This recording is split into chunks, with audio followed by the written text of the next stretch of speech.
uma árvore ou uma estrutura fractal onde você tem uma região do espaço se expandindo e se espiralando para outras regiões que se expandem e se espiralam para outras regiões. E outros universos podem brotar desse. Então existe este nascimento eternamente caótico de universos brotando de seus antecessores. Um conjunto infinito de universos nesse multiverso. O verdadeiro termo para este processo monumental é nucleação de bolha. A nucleação de bolha é o jargão específico para este processo, no qual você tem um material estranho inflando e depois uma pequena parte dele para de inflar. E uma área em forma de bolha se expande ao redor e também para de inflar. Então você cria nesta bolha uma região de espaço calma e tranquila, onde ela vai acabar formando galáxias, estrelas, planetas e até pessoas como nós. Somos as crianças da bolha. Pela primeira vez na história da humanidade, crianças da bolha estão olhando e vendo no horizonte os universos paralelos. Físicos determinados acreditam que estão agora à beira da descoberta dos mistérios máximos do universo. Por que procurar esses universos paralelos que não podemos tocar?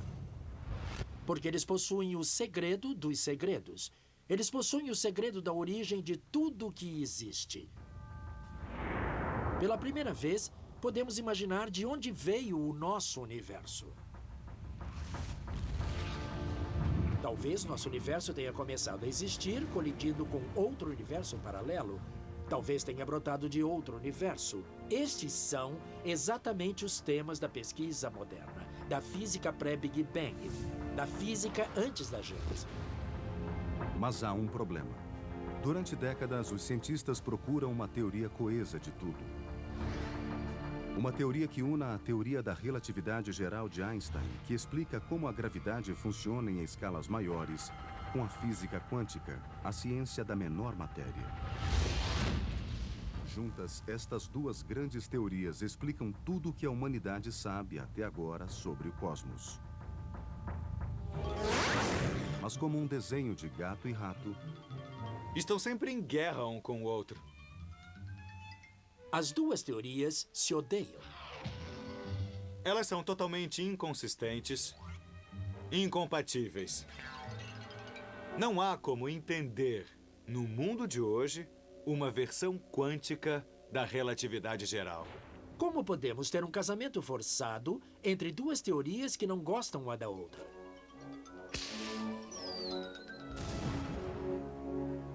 Se juntássemos as duas, teríamos uma teoria de tudo, no sentido de que seriam os ingredientes necessários para entender o Big Bang, para entender a origem do universo. quando na década de 80 os cientistas surgiram com uma ideia lírica, a teoria das cordas, ela prometia solucionar todos os mistérios do universo, incluindo se os universos paralelos seriam ou não reais. A ideia é que todas as partículas não são pontos sólidos como a ciência dizia que eram. Ao invés disso, se observar de perto, as partículas são de fato objetos pequeninos como cordas, que vibram individualmente de várias formas. A teoria das cordas surgiu a partir da ideia de que uma corda vibra para gerar partículas diferentes, criando eventos físicos. De certa forma, isso é meio musical, é como usar uma guitarra ou um baixo para criar notas diferentes a partir das vibrações das cordas. Enquanto os cientistas exploravam a teoria das cordas mais profundamente, eles fizeram uma descoberta impressionante. Descobrimos que não eram apenas cordas envolvidas na física, mas também membranas e outros objetos estendidos que podiam vibrar. E isso seria como aumentar a faixa para incluir tambores, outro instrumento, enriquecendo o som, ampliando o repertório de coisas que poderiam ser tocadas. A teoria das cordas evoluiu para o que chamamos de teoria M, ou teoria da membrana. Agora sabemos que as partículas que vemos na natureza, no universo em si, consistem de membranas que vibram e cordas que vibram. A descoberta máxima da teoria M surgiu quando os cientistas perceberam que, para fazer sentido de tudo, você precisa pensar no universo como se ele existisse em 11 dimensões. Se você está sentado no topo de uma montanha e olha para baixo, você pode ver as pequeninas vilas separadas que não estão unificadas. Mas do topo da montanha, você vê algo coerente, coeso, uma cena bonita. Essa é a teoria M. A teoria M explica como funcionam as menores e também as maiores coisas no cosmos. Ela também propõe que todos vivemos em uma membrana energética gigante. Nossos universos estão presos a esta parede através de dimensões invisíveis. Para deixar mais complicado, a teoria M propõe que 6 ou 7 destas dimensões, as que não podemos perceber todos os dias, são pequenas e estão bem diante do nosso nariz. Em cada ponto de qualquer uma destas pessoas andando, você escolhe um ponto. Nesse ponto é incrível, mas haverá 6 ou 7 dimensões bem pequenas e espiraladas que você não percebe.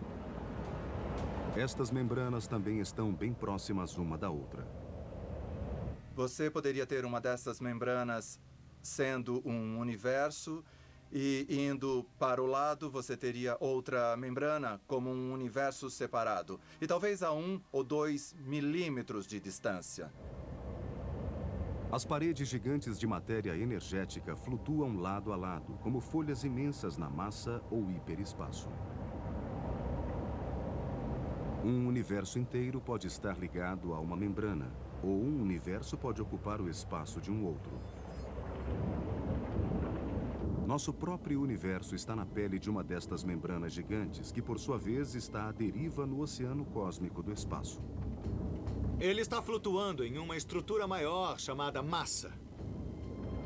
Nosso universo tridimensional é como uma membrana flutuando por aí dentro desta estrutura maior. Acreditar que dimensões extras invisíveis, como um cordão umbilical, nos conectam a um hiperespaço ou massa, onde existem membranas gigantes, exige uma fé muito grande. Onde estão estas membranas nas quais estamos presos? E por que não podemos ver estas dimensões extras que nos ligam entre si? Estou flutuando aqui neste barco na superfície do oceano. Você pode pensar nisto como uma superfície bidimensional. Mas abaixo de mim há uma outra dimensão. Uma dimensão mais abaixo, onde vivem os peixes. Vamos imaginar isso como a massa. Eu estou numa membrana flutuando e a massa está em outra dimensão. Os peixes que estão abaixo da superfície da água estão numa dimensão diferente da minha. Eles não sabem que estou aqui, a menos que eu mexa na água e acerte um peixe na cabeça ou algo parecido. Eles podem estar totalmente alheios à minha existência, e eu posso estar alheio à existência deles. Porque estamos em dimensões diferentes. Mas um pensamento transitório pode enviar você para outra dimensão e para um universo paralelo? Segundo as mais recentes teorias M, em menos de um instante, no primeiro trilionésimo de um segundo, membranas em um cosmo pré-universo, como pratos cósmicos gigantes, colidiram e produziram o Big Bang.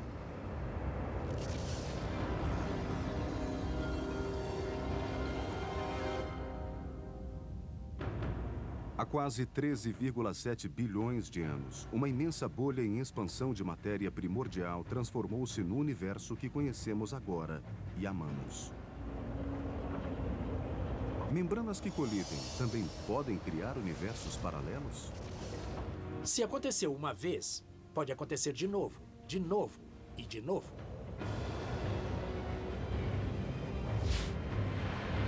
É possível que haja um ciclo contínuo de membranas que colidem e produzem universos e que isso nunca pare.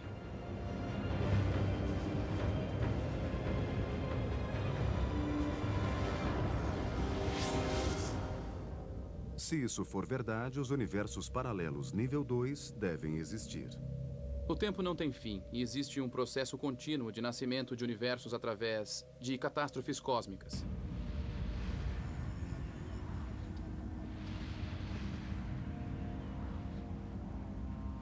No universo nível 3, existe o modo ainda mais fantástico dos universos paralelos se formarem. Veja como funciona.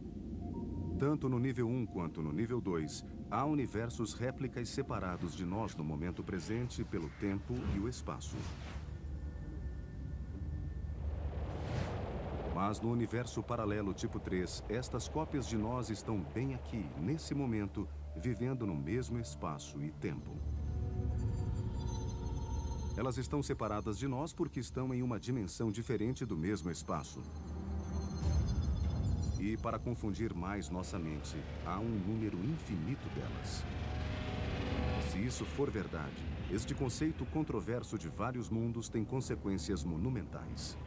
Universos paralelos não existem, certo? São uma besteira. Saíram de um episódio de Além da Imaginação ou de uma má versão de Jornada nas Estrelas. Mas você esquece uma coisa. Uma pequena diferença quântica pode separar a mim de um universo totalmente diferente, onde tenho várias cópias de mim mesmo, vivendo várias vidas diferentes. Isto é muito chocante. Isso afeta até a moral, porque eu deveria obedecer à lei, sabendo que em algum outro universo, se eu cometer um crime, vou escapar impune. Essa ideia chocante vem do mundo estranho da mecânica quântica, a ciência do átomo.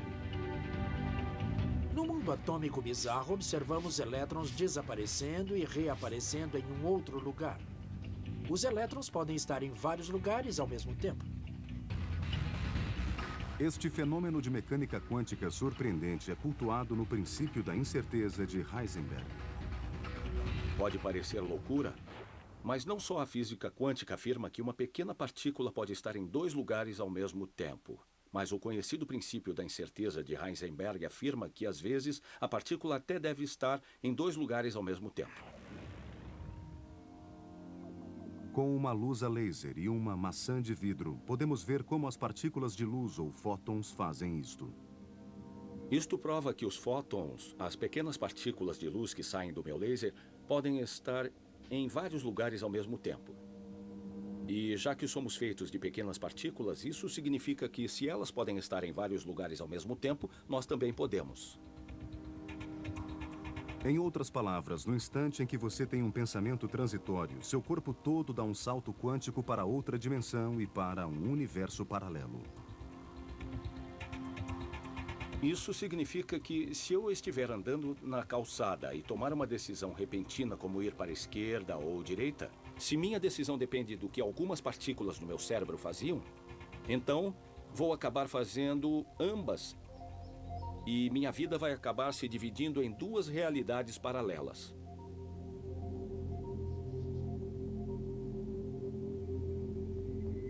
No universo paralelo tipo 3, até um gato tem mais do que 7 vidas. O problema é que, em alguns destes mundos, o gato poderia estar morto. E, ao mesmo tempo, em outros universos paralelos, o mesmo gato poderia estar vivo e muito bem. Mas como? Como pode haver um gato morto e um gato vivo simultaneamente? Porque o universo se divide ao meio. Em um universo temos um gato morto, em outro universo temos um gato vivo. Acostume-se com isso.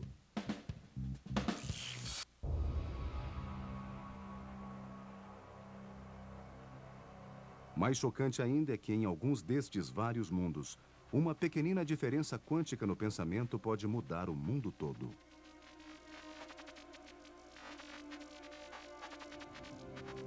É como a borboleta que bate as asas e provoca um furacão. Eventos microscópicos poderiam mudar o curso da história. Então, cada evento histórico realmente aconteceu de todas as formas possíveis em alguns ramos deste universo de muitos mundos que se dividem. Em um deles, os nazistas ganharam a Segunda Guerra Mundial. Neste caso, eu estou falando alemão. E há uma suástica atrás de mim. Em outro mundo, nada desse horror sequer aconteceu. Em um universo, não há Segunda Guerra Mundial. E 50 ou mais milhões de pessoas não precisaram morrer. É como o giro infinito dos dados. Todos os números possíveis e todos os meios possíveis do universo e seus resultados vão acabar acontecendo em um destes muitos mundos. Na verdade, todos os nossos desejos também podem se realizar em um universo paralelo. Se a ideia de muitos mundos estiver certa, então há uma ramificação no universo do qual o Chicago Cubs ganhou o campeonato no ano passado. Você poderia imaginar que os Estados Unidos ainda seriam colônia da Inglaterra, por exemplo. Até mesmo o impossível é provável em algum universo paralelo. Poderia até haver criaturas que chegam em nosso mundo vindas destas dimensões misteriosas. Apesar de parecer surpreendente quando se trata do mundo incrível dos universos paralelos, tudo que pode acontecer aconteceu ou irá acontecer em algum outro universo, em alguma outra dimensão, espaço e tempo.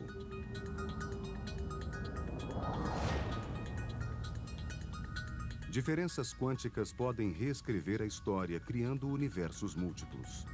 Cada um com resultados totalmente diferentes, onde qualquer coisa e tudo é possível. Algumas guerras nunca aconteceram, outras nem imaginamos que ocorreram.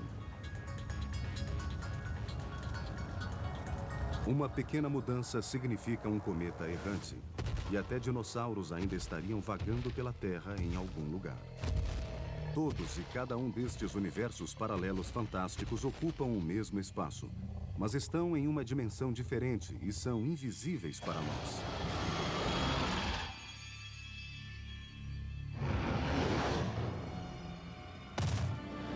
Mesmo quando você assiste à televisão, outros mundos invisíveis poderiam estar existindo ao seu redor.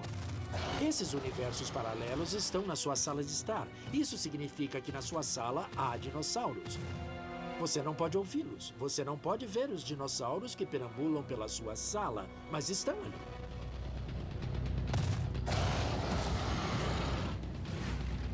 O princípio quântico, que cria muitas versões de cada pessoa, também pode criar universos inteiros. O universo, num certo ponto, já chegou a ser menor que um elétron. Se isso é verdade, e os elétrons são descritos como estando em muitos lugares ao mesmo tempo em estados paralelos, isso significa que o universo também existe em estados paralelos.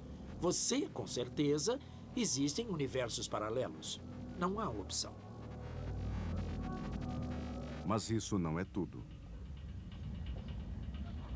Recentemente, os cientistas chocaram o mundo novamente e afirmaram que poderia haver mais um tipo de universo paralelo. Este tipo nível 4 é criado ou por flutuações quânticas ou por membranas que colidem. O que é criado é radicalmente diferente. Neste tipo de universo paralelo, todas as regras estão excluídas. Poderia ser, de fato, que a descrição da realidade da matemática e da física seja diferente da que temos em nosso universo. Se as leis da física são diferentes em um universo paralelo nível 4, o espaço poderia ser apenas de gás e partículas. Galáxias, estrelas e planetas não teriam se formado, e a vida, como a conhecemos, não existiria. Para comprovar que cada tipo de universo paralelo, nível 1, 2, 3 ou 4, realmente existe, os peritos devem apresentar provas. Sejam elas grandes, pequenas ou invisíveis, os cientistas devem achar provas físicas das dimensões extras que supostamente nos ligam a estes outros mundos. Isto é muito chocante.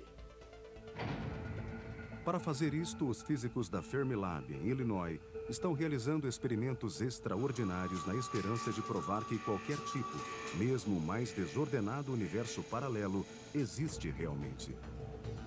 Pela primeira vez, experimentos reais e impressionantes estão sendo realizados no acelerador de partículas, como o Tevatron no Fermilab. Nesse momento, o detector está procurando provas de outras dimensões. Se existirem outras dimensões de um certo tamanho e forma, esse experimento irá encontrá-las. A melhor chance de revelar outras dimensões vem das partículas microscópicas que colidem em velocidades incríveis. A prova definitiva na caçada é a gravidade. Descobriu-se que ela é uma força singularmente fraca. Então, os físicos do Fermilab procuram partículas que contenham gravidade. Elas se chamam gravitons. São partículas que carregam gravidade, o que nós achamos que possui todas as dimensões extras no espaço. Então achamos que os gravitons, se pudermos produzi-los com grandes energias, poderiam se mover para outras dimensões.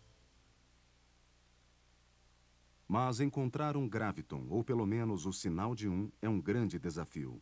É difícil e complicado.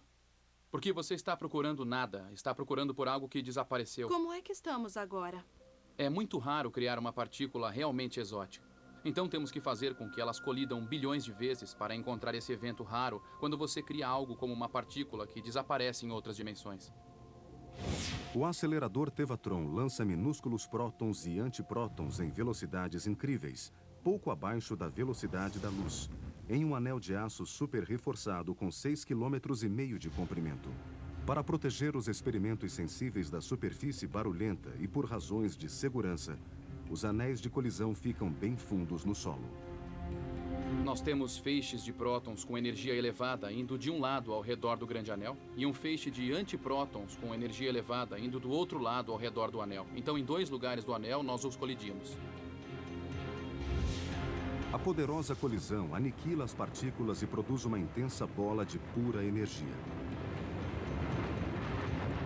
A ideia é que talvez possamos fazer novas partículas que desaparecem em outras dimensões.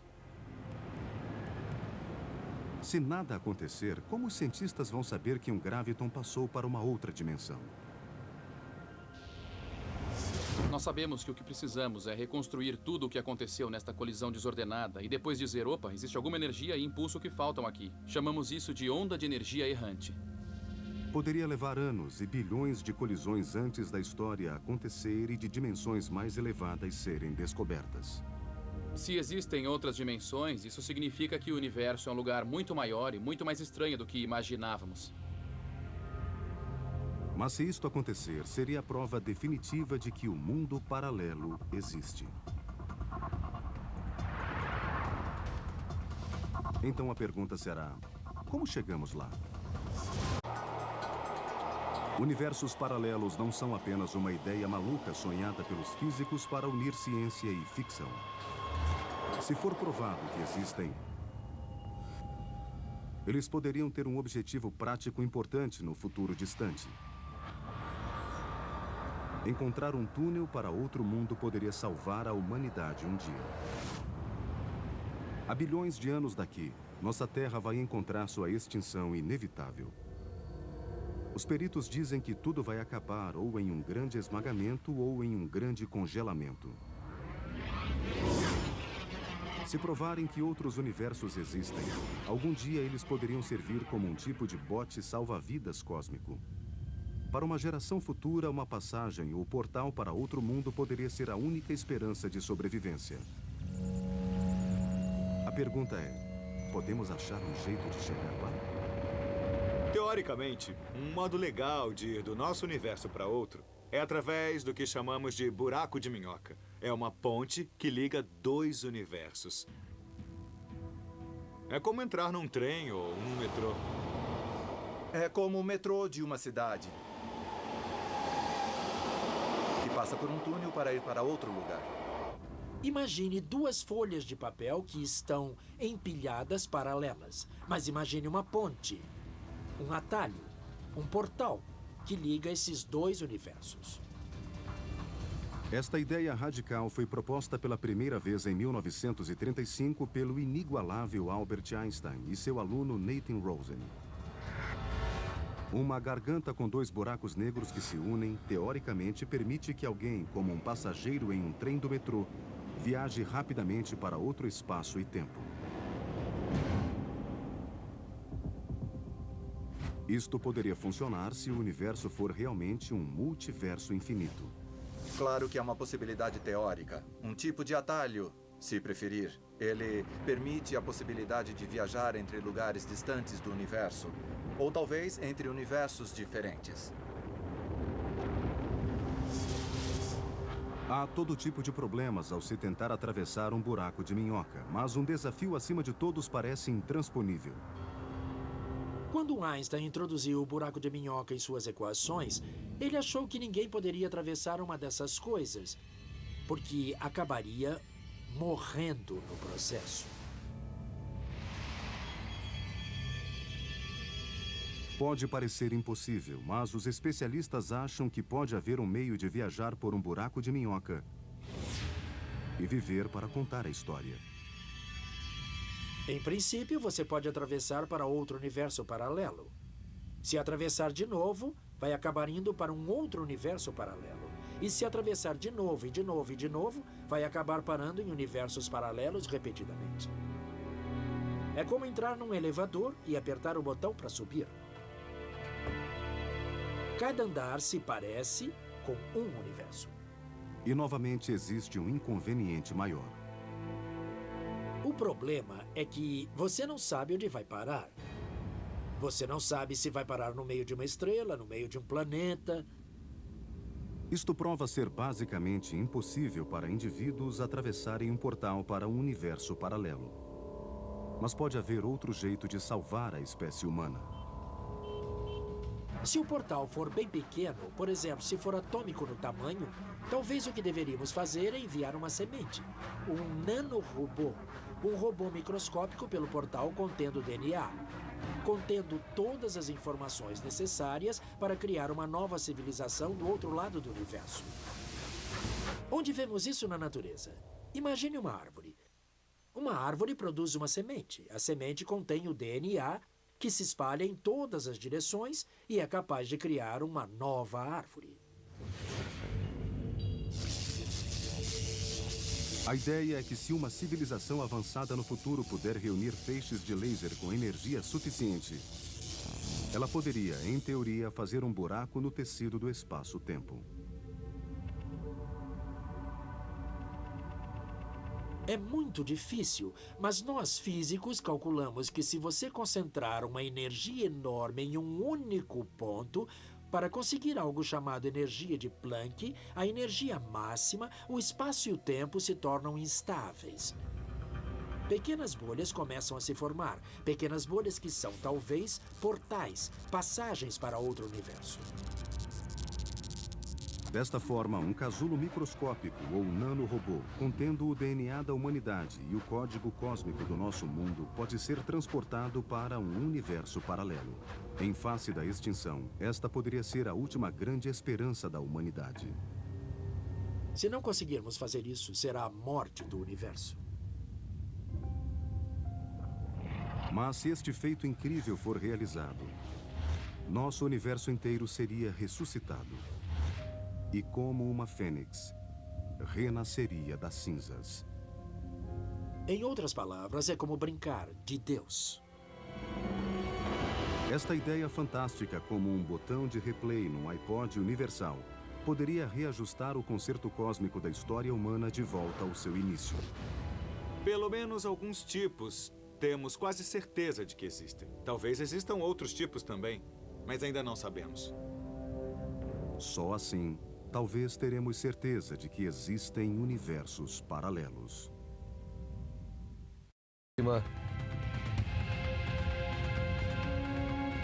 E, no entanto, tão longe.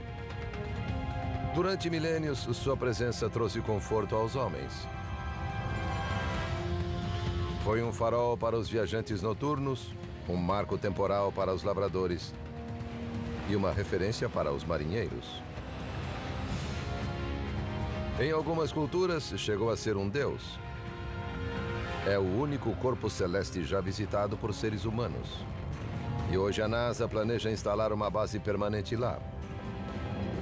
Mas como ela surgiu? Como foi o nascimento da Lua? A resposta é mais espantosa e espetacular do que a maioria dos terráqueos imagina.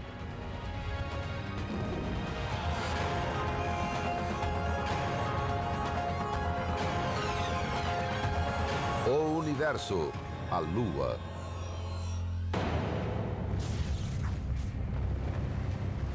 Segundo a última contagem, mais de 150 luas povoam o sistema solar.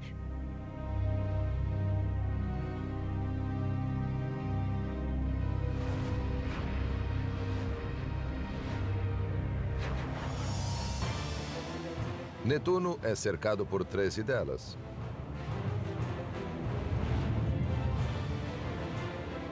Saturno tem 48.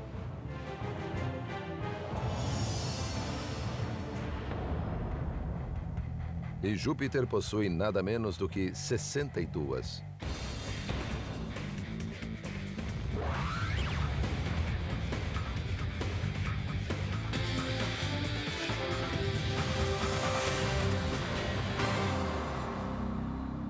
A Terra tem apenas uma lua. Mas ela é especial.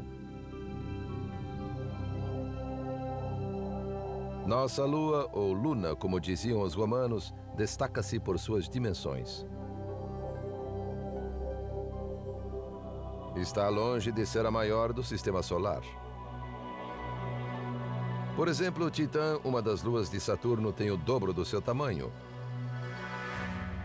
Mas nossa lua é a maior em relação a seu planeta.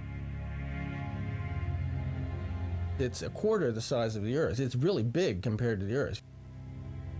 If you look through a telescope at the Earth from a distance, you'd see the Earth and this other big thing. If you look at Jupiter or any other planet, you got the big planet and then little tiny moons right next to it. So our moon is so much bigger, and it's the only one of the now 8 planets that has that situation. As dimensões relativas dos dois corpos são tão próximas que alguns astrônomos chegam a se referir ao sistema Terra-Lua como um planeta duplo. A distância média da Terra até a Lua é de 380 mil quilômetros. Um voo de 3 dias pelo espaço. O diâmetro da Lua é de 3.500 quilômetros, cerca de um quarto do tamanho da Terra. Um dia na Lua equivale a 27,3 dias na Terra. Isso porque a Lua está em fase com a órbita em torno da Terra e o mesmo lado está sempre voltado para nós. Assim, a Lua completa uma órbita em torno da Terra ao mesmo tempo em que conclui seu período rotacional, como crianças brincando de ciranda, de mãos dadas em um círculo, sempre viradas para dentro.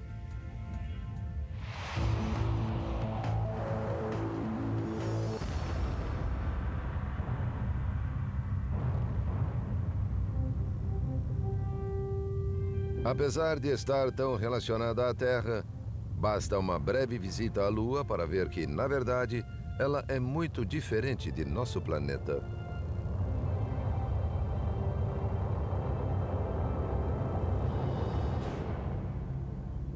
E é um lugar extremamente perigoso.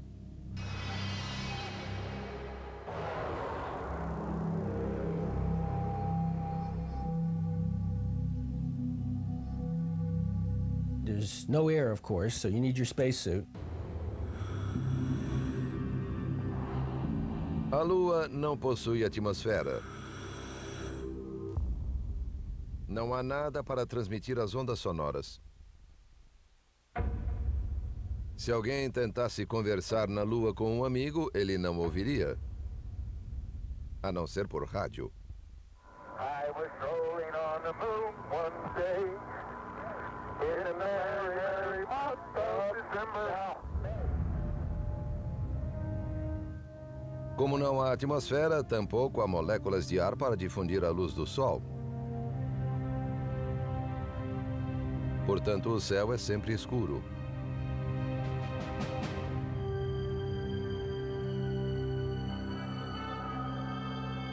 E a paisagem não colabora para embelezar o cenário. Kind of monochromatic, not much color there. The rocks are mostly gray, brown colors. It's maybe a little warmer tone in one direction, maybe toward the sun, and cooler tones, grayer tones looking in other directions, but not so colorful. As temperaturas extremas tornariam uma visita ainda mais desagradável. As oscilações térmicas são brutais. De 130 graus positivos ao meio-dia a 150 graus negativos à noite.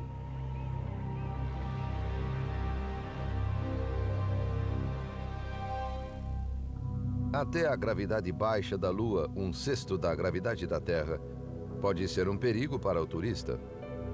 Um fato de que os astronautas da Apollo não se esqueceram durante as caminhadas na Lua. But they realized that beyond the thickness of their visor in their spacesuit, with death.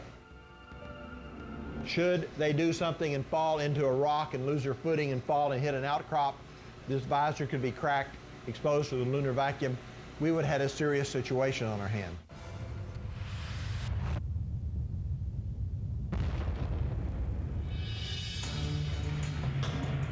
O macacão poderia proteger o turista do vácuo, da ausência de oxigênio, das temperaturas extremas e da radiação solar. Mas não teria muito efeito contra outro perigo espacial: micrometeoritos em alta velocidade, que frequentemente alvejam a superfície lunar. Tiny meteorites, the little ones that burn up in our atmosphere and make shooting stars, those, there's no atmosphere on the moon, they're coming right down, hitting the surface. Os meteoritos pulverizam a superfície lunar, gerando um manto de material pedregoso chamado regolito. A doutora Amanda Hendricks estuda a Lua no laboratório de propulsão a jato da NASA. This plant here is kind of a regolith factory. It's ground up rock is what it is. The timescales at this gravel mill are a lot faster. Here, it's made in less than an hour. But on the moon, it is the result of more than 4 billion years of bombardment by meteoroids and micrometeoroids raining in on the surface and breaking up the rock. Tal como o produto dessa fábrica de cascalho, o regolito lunar tem vários tamanhos. De pedras grandes a um pó fino. This very fine dust is familiar to us from Apollo images that were seen of astronauts' footprints in the dust. It's very fine, and so fine, in fact, that the astronauts had problems with it sticking to their spacesuits, getting into the equipment, and it can end up causing a bit of a problem. Meteoritos grandes também já atingiram a Lua no passado. Na verdade, esses impactos violentos são responsáveis pelas regiões escuras e circulares na superfície lunar. As formas que muitos acham parecidas com olhos, nariz e boca de um rosto humano. A ilusão conhecida como o homem na Lua.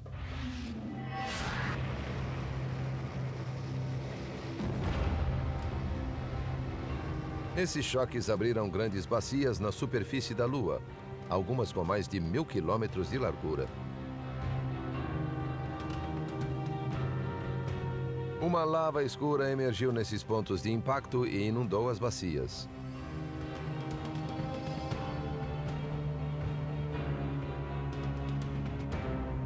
Hoje chamamos essas regiões escuras de Maria, palavra latina que significa mares.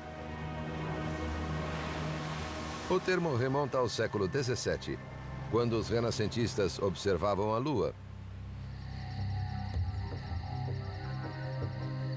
e achavam que as áreas escuras podiam ser oceanos.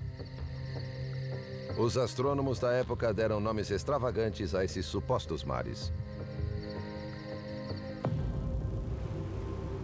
The seas are all named after effects that were once attributed to the moon. So you have the Sea of Storms and the Sea of Crises and the Sea of Tranquility and so forth. Algumas bacias mais recentes tiveram menos tempo para erodir e seus contornos estão relativamente mais nítidos. Uma delas se chama Mare Orientale, ou Mar Oriental. Tem cerca de 1.000 quilômetros de extensão e o impacto que a criou foi tão direto e violento que o resultado parece o centro de um alvo. This Orientale scar is kind of like a bullet shot into glass where you see all the sort of rings around it and fractures going out. People have often said if that had been on the side facing directly toward the Earth, we might have had a whole different mythology about the moon because it would have looked like a big eye staring at us.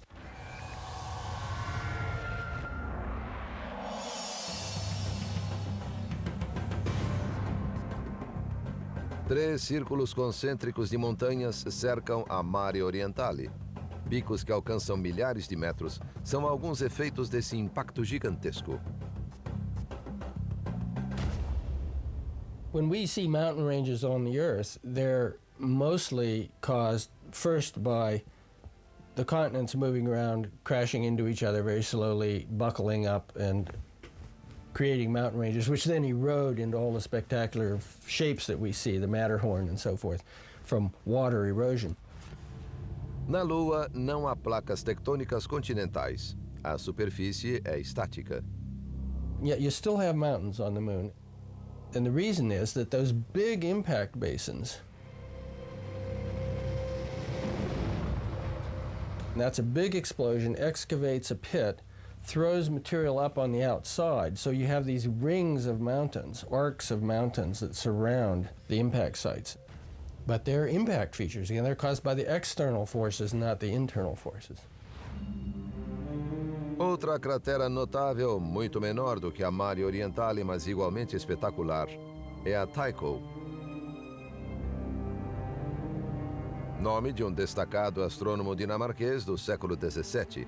Está localizada no quadrante sudoeste do lado próximo da Lua.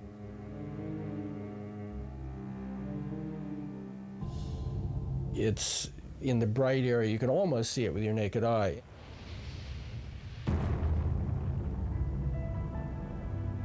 And when that explosion happened, as with many other craters, it shot out jets of bright powdery dust. So there are these rays that go out from it, and it's very striking. Os raios de material ejetado se estendem por 1.500 quilômetros a partir do local do impacto. Uma montanha de escombros também se eleva do centro da cratera, resultado do recuo do asteroide. Parte do material altamente comprimido no centro da cratera jorra para fora, depois que o corpo celeste ricocheteia ou se desintegra.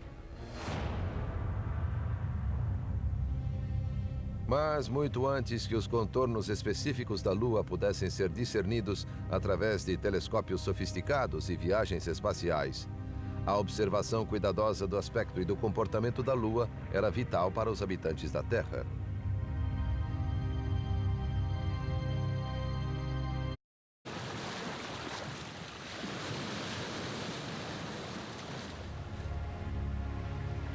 Durante pelo menos 15.000 anos, a Lua representou uma fonte de luz para o homem, um guia de navegação, uma referência para as atividades agrícolas e, acima de tudo, um prático relógio. Na antiguidade, contar o tempo não era tarefa simples.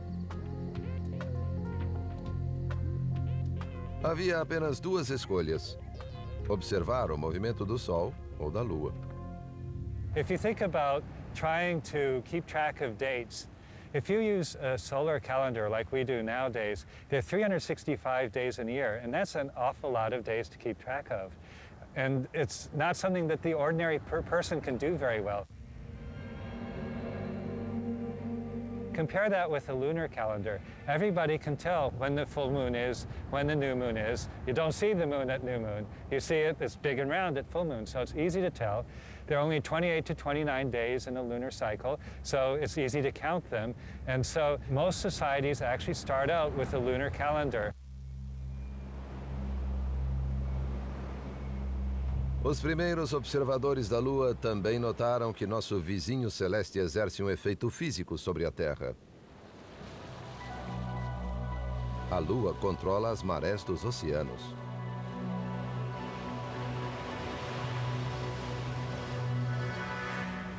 If we think of the moon as being this tennis ball and the Earth as being this football, okay, the tides are caused by the moon's gravitational attraction.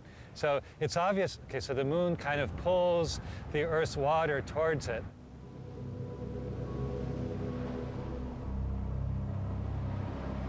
And so this creates a slight bulge in the direction of the moon. What's less obvious is there's also a bulge in the direction away from the moon. So there's, in fact, 2 high tides every day. The other high tide you can think of as being caused by the Earth's centripetal force. the Earth and the Moon are both rotating around, and that causes the water on the far side to also move out. Exemplo extremo da diferença entre as marés alta e baixa pode ser encontrado ao longo da Baía de Fundy, no Canadá. Entre uma maré e outra, o nível da água desce 16 metros. Para algumas formas de vida, o avanço e o recuo das marés criam convenientes habitats.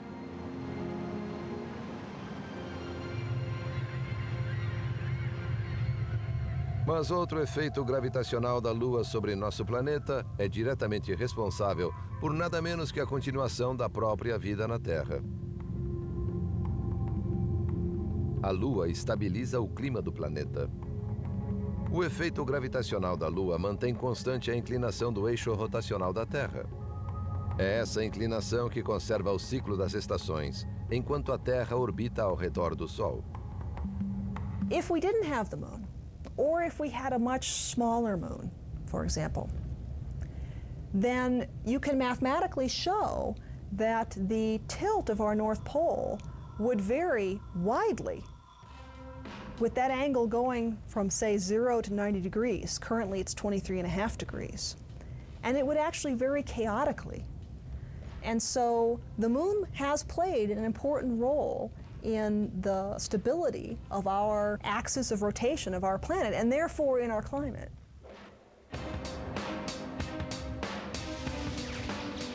Ao longo dos milênios, com a presença imponente e constante da Lua nos céus, os homens começaram a se perguntar sobre sua origem. Como ela se formou? De onde a Lua teria vindo? Em 455 a.C., o sábio grego Anaxágoras teorizou que a Lua não passava de uma rocha lançada pela Terra. A maioria de seus contemporâneos estava convencida de que a Lua era um deus, ou uma imensa bola de fogo. Por isso, a ideia de Anaxágoras não teve muitos adeptos. Muitos continuaram a teorizar, mas as primeiras informações concretas sobre a Lua surgiram em 1609, quando o astrônomo italiano Galileo Galilei apontou um dos primeiros telescópios para ela e percebeu que via uma paisagem, o terreno de um outro mundo. When you look at the moon through a telescope, it looks completely different from the way it looks to the naked eye. Instead of looking flat the way it does to the naked eye, it really looks round, and you can see the shadows, you can see all these craters that the naked eye does not see, and it just immediately looks like a world. It jumps out at you into 3 dimensions. Galileu fez desenhos detalhados da superfície do pequeno planeta e comprovou de uma vez por todas que a Lua era um mundo sólido, e não um deus ou uma bola de fogo.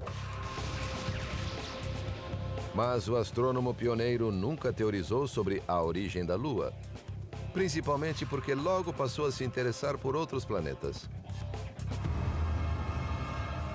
Apenas em 1873 veio a público a primeira teoria científica sobre a origem da Lua. Foi obra de um talentoso astrônomo francês chamado Édouard Roche. Roche advocated what's called the co-accretion theory, which says that basically Earth and the Moon grew up at the same time out of the same materials.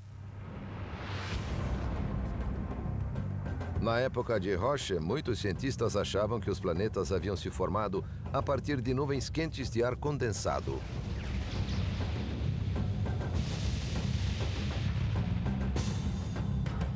It gradually contracted and cooled, and as it contracted, it would separate out rings of gas. So you'd have a ring of gas here, a ring here, and so forth. And these rings of gas would then eventually coalesce and form the planets. Roche saw the Earth and the Moon as a solar system in miniature. His idea was that the Earth starts out as a ball of gas and then cools and contracts and sheds a ring of gas that then itself coalesces and forms the moon.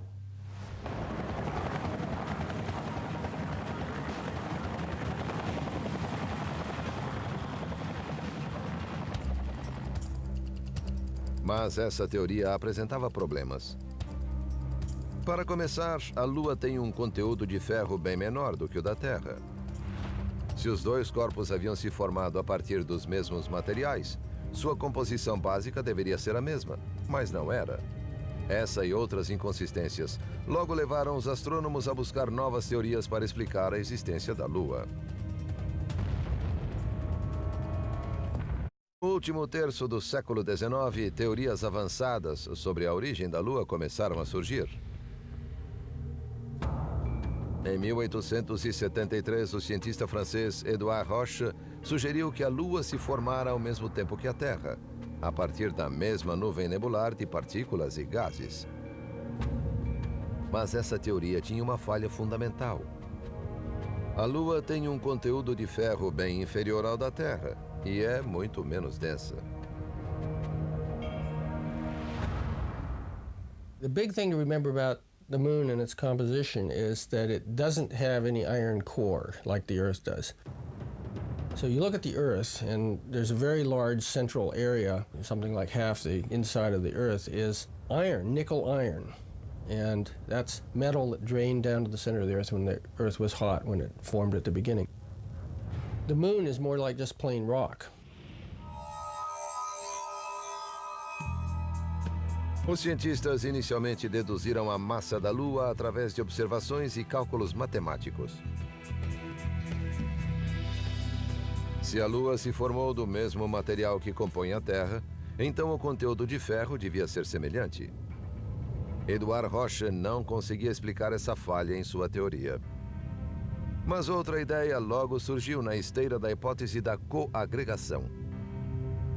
Em 1878, George Darwin anunciou sua teoria de que a Lua se originara de uma fissão.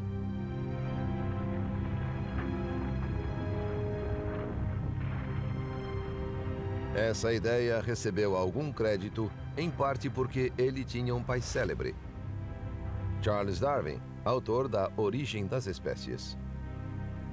George Darwin saiu da sombra do pai e se tornou o principal especialista inglês em marés. Através da análise da relação entre a Lua e as marés, chegou à conclusão de que a Lua gradualmente se afastava cada vez mais da Terra. It wasn't proved until 95 years later, when astronauts landed on the moon. They put little mirrors on the moon. And you can shine a laser at the moon, and the laser will bounce off the mirror, come back, and you can actually measure the exact distance between the Earth and the moon. And the rate at which the distance is increasing is 3.8 centimeters per year. 3,8 centímetros equivale a 1,5 polegadas. If you made a movie, extreme time-lapse, you would see the moon moving away from Earth gradually. That's what we see nowadays.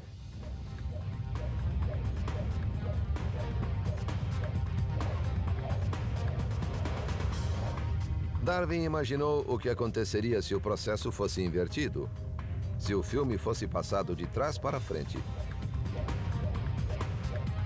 Recuando no tempo, a Lua se aproxima, e tanto a órbita lunar quanto a rotação da Terra tornam-se cada vez mais rápidas. And so, well, what happens is that eventually the moon must coalesce with the Earth. It must hit the Earth.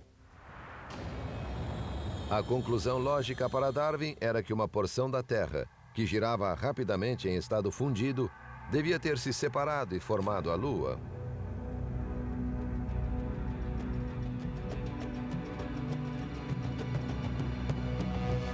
Ele imediatamente começou a fazer cálculos matemáticos para inverter a trajetória da Lua até alcançar a Terra. Frustratingly, he reaches a point where it gets almost to Earth, and then he couldn't work it out any farther. The mathematics doesn't let you go any farther. What you get to is a point where the moon is whipping around the Earth at a rate of 5 revolutions a day, or 6 revolutions a day. So it's just zooming around the Earth, okay? And it's about 5,000 miles away from the Earth. Mas os cálculos matemáticos não permitiram que os dois corpos entrassem em contato. Essa teoria foi debatida durante décadas, Mas os cientistas acabaram por concluir que os movimentos relativos da Terra e da Lua não haviam resultado de uma fissão. A Terra precisaria ter girado rápido demais para explicar a sua atual velocidade de rotação. A busca por uma explicação para a origem lunar continuou, e logo um americano apresentaria uma nova teoria. Em 1909, Thomas Jefferson Jackson C., capitão da Marinha Americana, trabalhava na estação de Mare Island, perto de San Francisco. Sua função era manter o tempo padrão para a costa oeste americana. Mas ele também era um talentoso cientista que estudara astronomia na juventude. He was one of the first Americans to actually get a doctorate in astronomy. He went to Germany and got a PhD in astronomy, which was, almost unheard of back then. The U.S. was still scientifically total backwater in the 1800s. A estação de Sea em Mare Island tinha um observatório, e sua função lhe deixava bastante tempo para teorizar. Ele analisara a teoria da coagregação e a da fissão, relativas à origem da Lua, e não ficara convencido. Aos poucos, chegou a uma ideia completamente diferente, que veio a se chamar teoria da captura.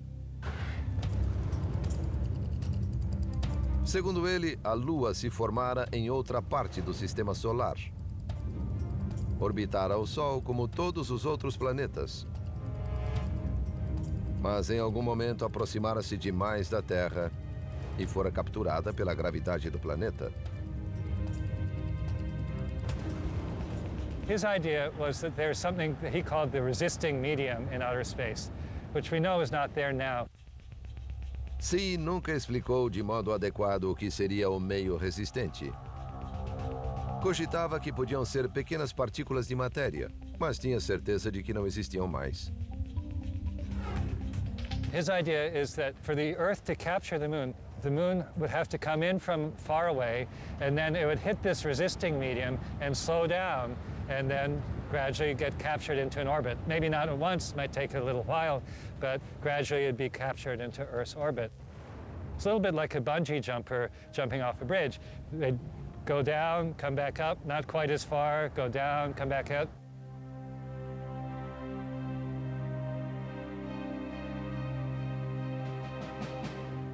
And eventually they'd settle down at the bottom. A teoria de Thomas C. podia explicar os diferentes conteúdos de ferro da Terra e da Lua. Se a Lua se formar em outra parte, sua composição podia ser muito diferente. Por outro lado, a ideia de que a gravidade da Terra podia capturar e reter um objeto tão grande era improvável, já que não existe nenhum meio resistente capaz de deter um corpo do tamanho da Lua. As três teorias elaboradas até então tinham falhas graves. E a origem da Lua continuava um mistério. Em 20 de julho de 1969, astronautas americanos pisaram na superfície da Lua pela primeira vez. It's one small step for man, one giant leap for mankind. Pousaram o módulo lunar na planície de lava endurecida chamada Mar da Tranquilidade.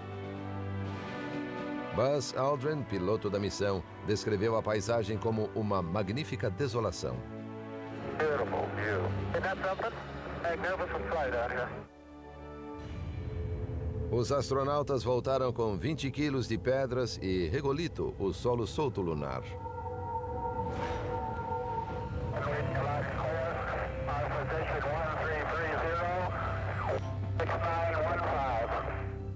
Os geólogos do Centro Espacial Johnson, em Houston, aguardavam ansiosamente a chegada deles.